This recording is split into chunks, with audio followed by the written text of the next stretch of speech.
cette idée de cette vidéo aujourd'hui nous est venue parce qu'on a eu la chance qu'Annie Ernaux passait à Bruxelles et comment on avait cette admiration ou ce plaisir de la lire commun. On a été la voir et on a été la voir à la Monnaie qui était bondée euh, pour entendre cette dame parler de son écriture et de son histoire. Une grande dame, hein, ça je pense qu'on est tous d'accord. Et ce succès, je pense qu'il est dû effectivement à cette histoire du prix Nobel de littérature qu'elle a eu en 2022, alors qu'elle écrit, je pense, depuis les années 60, si, même 50 peut-être. Et qu'elle a été, peut-être pas la première, on peut jamais dire ça, mais une des premières femmes à pouvoir écrire de cette façon-là sur son histoire, son intimité. Et tout, oui, de témoigner de ce qu'il a amené à sortir de son milieu socioculturel pour être dans celui où elle est aujourd'hui. Et elle ne parle pas de tout ce qu'elle vit, qui est quand même très très chargé. Elle ne parle pas, elle écrit. Elle ne parle pas de ça avec ses parents, comme si c'était vraiment deux mondes tellement différents. Ce qui m'a frappée au festival Passaporta, lors de cette rencontre avec Annie Ernaux, c'est lorsqu'elle évoquait la langue parlée à la maison. Les expressions qui sont utilisées à la maison, tu te souviens, et que on n'entend pas, que personne ne comprend à l'extérieur, et puis à l'inverse, les expressions qu'elle prend de l'extérieur, qu'elle entend à l'école, et qui ne sont pas, qu'elle ne comprend pas et que personne ne comprend à la maison. Ce sont des expressions qui sont utilisées à l'extérieur, à l'école, par des filles des milieux bourgeois, comme elle en parlera plus tard. Elle prend l'exemple de son institutrice qui, à un moment donné, leur dit « N'oubliez pas de prendre votre tenue de ville pour la kermesse ». Et Annie Ernaux n'a jamais entendu cette expression. Elle rentre à la maison, elle demande à ses parents « Mais qu'est-ce que c'est qu'une tenue de ville ?» Et personne ne sait ce que c'est. Donc elle a affaire, on pourrait dire, il me semble, à un trou dans la langue. Elle en parle très bien dans la place où elle dit « Toute une soirée à nous demander ce que la directrice avait bien pu vouloir dire par « Pour ce rôle, votre petite fille sera en costume de ville ». Honte d'ignorer ce qu'on aurait forcément su si nous n'avions pas été ce que nous étions, c'est-à-dire inférieurs.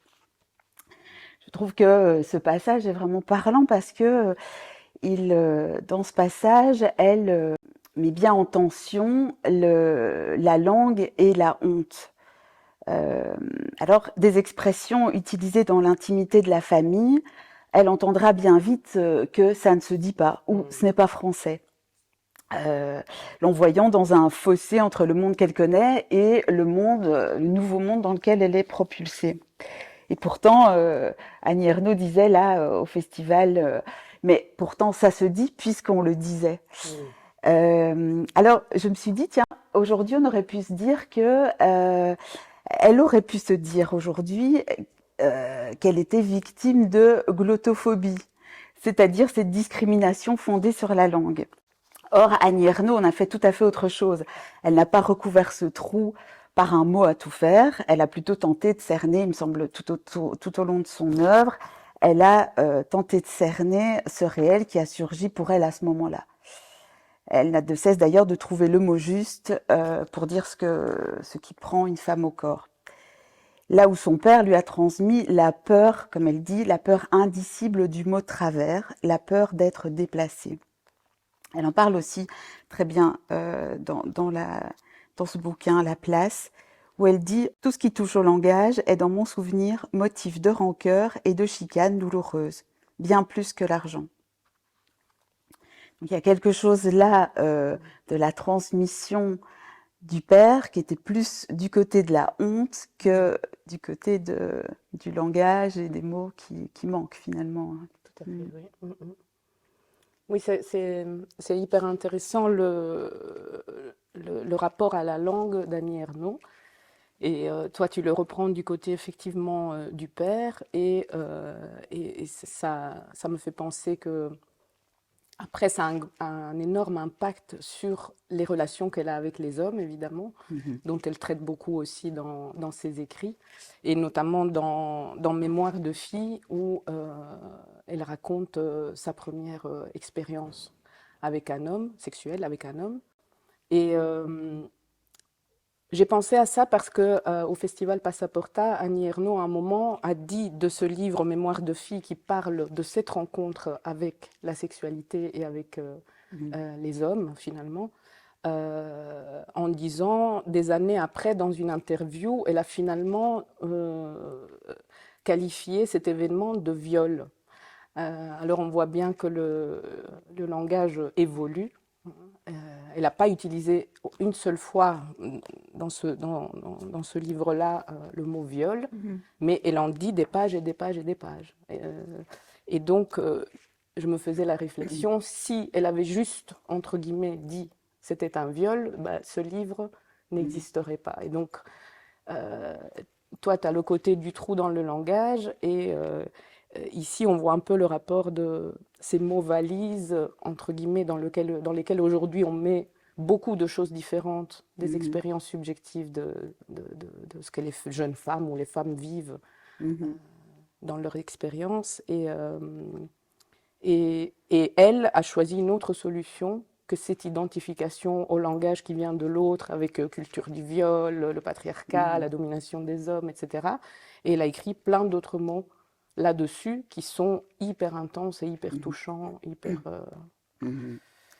Je pense qu'en effet, c'est vraiment toute son écriture est vraiment, en effet, comme tu dis, s'il y avait un mot à chaque fois elle pourrait, au fond, dans toute son œuvre, elle pourrait utiliser un seul mot, mais alors il n'y aurait pas du tout d'écriture. Exactement. Vraiment... Et d'ailleurs, beaucoup de ces titres, ouais. c'est la honte, place, l'événement, la place, et puis après, c'est l'expérience subjective qu'elle a et que souvent, elle revisite à plusieurs moments de sa vie. Je pense que c'est toi qui me disais qu'elle n'a pas vécu tant de choses que ça, alors qu'elle a écrit beaucoup, beaucoup de livres, parce qu'à différentes époques et par différents angles, elle re-raconte, elle réécrit des événements qui pourraient se résumer à un seul mot. Alors, évidemment qu'il y a une évolution qui est positive dans le fait de pouvoir nommer les choses et les violences, etc. Mais voilà, on voit bien que le pendant, c'est d'y perdre une richesse subjective d'une expérience qui peut être que singulière et qui peut être finalement de l'art. Oui, tout à fait. Elle dit d'ailleurs, ça m'a frappée quand j'ai relu La place, elle dit « J'écris peut-être parce qu'on n'avait plus rien à se dire ». Elle parle de ça avec son père, enfin de son père. Donc, là où il n'y a plus rien à dire, elle se met à écrire. Elle se met à écrire, tout à fait. C'est vraiment souvent ce qu'on retrouve.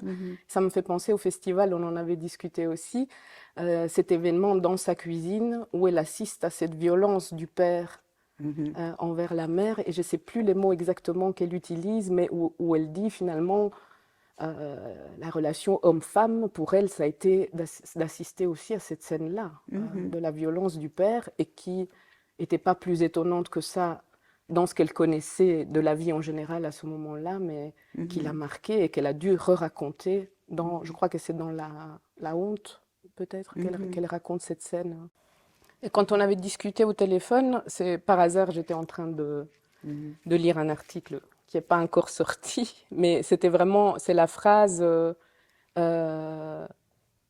qui dit « C'est de plus en plus un fait de discours présent dans la langue d'aujourd'hui qui orientera les modes de jouir de demain. » Et c'est là que je pensais à cette histoire de, voilà, c'est un viol et la différence avec le fait d'écrire tout un bouquin là-dessus. Je pense que ce qui m'intéressait, c'est dans cette question et dans l'œuvre d'Annie Ernaux, c'était le patriarcat du côté de la langue, et que la langue peut justement faire patriarcat. Enfin, tout à fait. Dans l'argument de Guy Poblum, il termine son argument en disant « Mais de quoi le patriarcat est-il le nom ?» tout à fait. Et ce qui m'intéressait en entendant Annie Ernaux, c'est au fond de me dire que le, le- quelque part, le patriarcat recouvre le point le trou dans la langue Oui, ok, oui, tout à fait. dont elle témoigne Dans beaucoup de... dans beaucoup d'œuvres, le trou dans la langue et la percussion de la langue sur le Sur le corps. corps, oui. Enfin, ça m'a frappé aussi quand on l'a rencontré, on lui a demandé une petite dédicace et bon, on lui a dit un petit mot sur l'effet de son écriture Oui, sur nous et où elle nous a dit mais vous vous rendez compte de la responsabilité euh, et sous-entendant aussi qu'au fond elle l'a fait pour elle-même tout à fait. d'abord, mais effectivement ça a eu un impact sur des générations De femmes ouais. depuis qu'elle a osé écrire, parce que effectivement à son époque écrire tout ça, c'était Mhm. pas n'importe quoi. Ouais, tout C'était à pas fait. comme aujourd'hui où on est vite du côté du témoignage et de l'intimité un peu exposée comme ça, très fort, ce qui peut Mhm. avoir des avantages évidemment. Mais Mhm. pour elle, c'était vraiment presque, au même temps l'acte le plus intime et en même temps presque politique, sauf qu'elle mesurait pas la portée sans doute sur les autres femmes et les autres hommes. Ouais, tout à Euh, fait. et c'est bien parce que je trouve que cette histoire, vous vous rendez compte de la responsabilité. C'est beau parce que ça montre bien comment c'est en parlant parfois de son expérience intime et singulière qu'on touche à quelque chose d'universel qui se répercute Mhm. autrement chez chacun dans sa propre intimité, sa propre relation au père, à la langue, etc. Et ce qui fait trop, euh, Mhm. sans que ce soit un mot sur lequel tout le monde est d'accord. Ouais, tout à fait. Et elle n'a pas commencé par ça, mais je crois que sa première, euh, un de ses livres un peu marquants, c'est La femme gelée. Et donc Mhm. là, on est vraiment dans la relation aussi à ce qu'on appelle le patriarcat. Un peu vite peut-être, Mhm. mais voilà, une femme mariée qui fait des enfants comme c'est prévu. Mhm. Sa seule originalité à ce moment-là, c'est de avoir fait des études d'institutrice et d'avoir déjà un travail là-dedans. Et pour le Mhm. reste, dans La femme gelée, elle raconte comment cette place, ce rôle assigné, hein, comme on Mhm. pourrait dire aujourd'hui, ne lui convient absolument pas. Ouais. Et qu'elle sent qu'il y a quelque chose du désir subjectif qui est absolument Mhm. en train de s'éteindre. Et c'est au moment où elle ose quand même publier tout ça, je pense que c'est quand même après le divorce qu'elle finit Par par publier. avoir qu'elle publie Mhm. ça. Ouais. Mais elle avait déjà raconté notamment son avortement, je pense, dans les Mhm. armoires cachées, Les les armoires armoires vides. vides. Ouais. Oui. Et les vêtements. Mm, mm. Ce qui est aussi frappant qu'on n'a pas dit non plus, c'est quand même à quel point finalement son père ne comprend pas, elle témoigne de ça, son père ne comprend pas ce qu'elle fait, ses études Oui, à rallonge, mais il la laisse faire et puis il y a une certaine fierté, il lui dit quelque chose comme moi je n'ai pas besoin des livres pour vivre, ça n'a pas l'air d'être ton cas. On parlait de la transmission, il y a quelque chose où il, euh, il, il ne comprend pas la trame de son désir à elle, oui. mais il la soutient, ou en tout cas, il ne lui met pas Il suffisamment. n'empêche pas Non, il n'empêche pas. qu'elle fasse son parcours et Mm, son. Oui. mm, Et ça, c'est. Oui, ça, c'est quelque chose qu'elle reconnaît aussi, je mhm. pense. Ouais, tout à fait. Ça aussi, dans son œuvre, on sent que ce n'est pas du tout du côté de la colère ou de la revendication par rapport à quoi que ce soit. Mhm, Pourtant, on lit quelque chose qui est dénoncé à travers son mhm. expérience Ouais.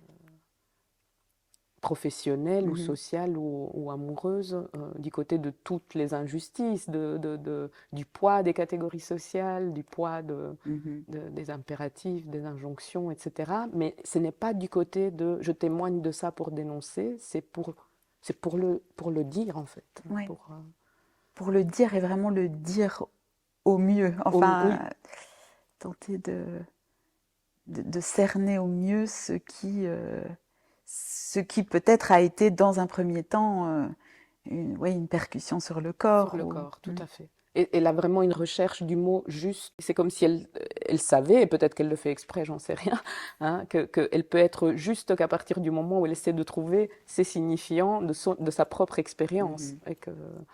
Et elle a des phrases très courtes, très incisives. Ouais. Parfois, ça peut être pris comme très factuel, mais en Mhm. même temps, il y a une puissance Mhm. euh, Ouais. qui émerge de parfois juste une liste de faits ou de choses qu'elle a accomplies pour affronter telle ou telle situation. Mhm. C'est très ciselé, très... Ouais.